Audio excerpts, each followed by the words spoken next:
আসসালামু আলাইকুম সবাইকে। সবাই কেমন আছেন? মজাদার রান্না আপনাদের সকলকে স্বাগতম।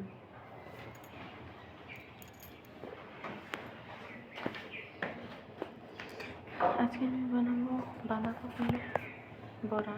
তাই এখানে বাঁধাকপি, পেঁয়াজ, রসুন, একটা কাঁচা লঙ্কা কুচিয়ে নিলাম।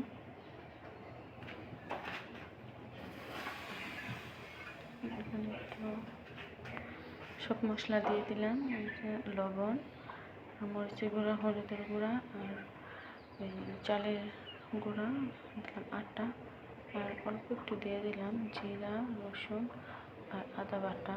এখন আমি সবগুলো মেখে নেব খুব সহজে, খুব সুন্দর করে মেখে নেব।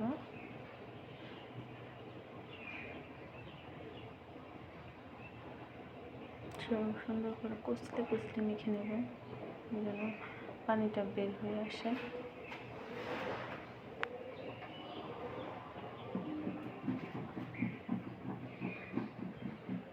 এখানে চুলায় আগে থেকে তেল বসিয়ে রেখেছিলাম, গরম হয়ে আসছে।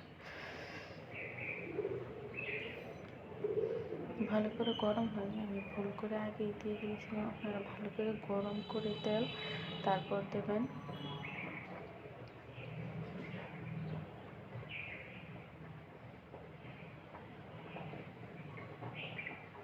এভাবে চেপটা চেপটা করে বানিয়ে নেবেন, বড়ার মতো, পেঁয়াজের মতো।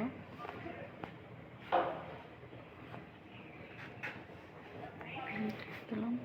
এখন আমার তেলটা ভালো করে আসেনি,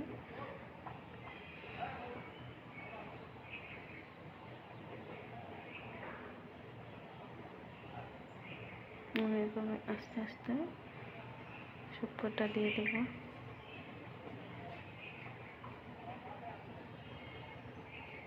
আপনারা অনেকে আমার ভিডিও দেখেন ঠিকই, কিন্তু সাবস্ক্রাইব করেন না, লাইক করেন না, কমেন্ট করেন না। প্লিজ সাবস্ক্রাইব করে দেবেন, বেল আইকনটি বাজিয়ে দেবেন যেন পরবর্তীতে কিছু আপডেট করলে আপনাদের কাছে সবার আগে যায়। দেখুন আমি সবগুলো দিয়ে দিয়েছি। আমার পাশটা ভাজা হয়ে গেছে, এপাশ ওপাশ ভালো করে ভেজে নেব।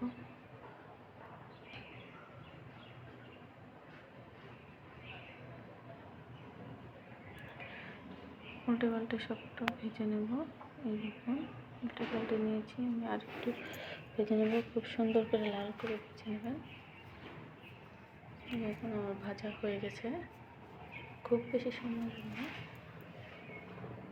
2 থেকে 3 মিনিটের মধ্যে ভাজা হয়ে যায়। এখন আমি নামিয়ে নেব। আমার রেসিপিটি যদি আপনাদের কাছে ভালো লেগে থাকে তাহলে আপনারা আমার চ্যানেলটা সাবস্ক্রাইব করে দেবেন। প্লিজ সাবস্ক্রাইব করতে তো আর টাকা পয়সা লাগে না।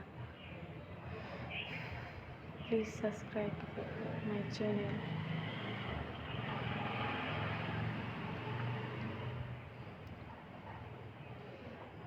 ধন্যবাদ সবাইকে।